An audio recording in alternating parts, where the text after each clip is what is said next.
Hi guys, Eamon here from Helvetic. Today I'm on a job here we done a couple of months ago, but I just wanted to get back just to show you exactly how the panels look installed. So you can see the log cabin behind me. So let's pop inside and have a quick look at how the panels look. In we go. So we can see straight away panel on the ceiling here and panel on the ceiling over here. So with a log cabin like this, space is to a premium. So by locating the panels on the ceiling, you're freeing up wall space. So straight away when I come in, it's a nice, airy, gentle feeling. So with infrared, you don't burn the oxygen in the room.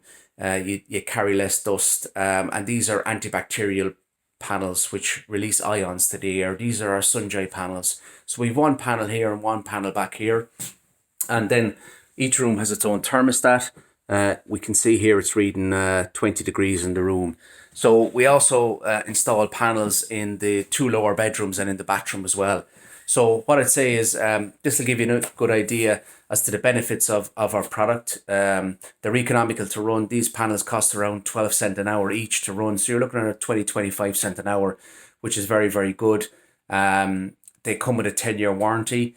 So for more information, do check out our website, helvetic.ie.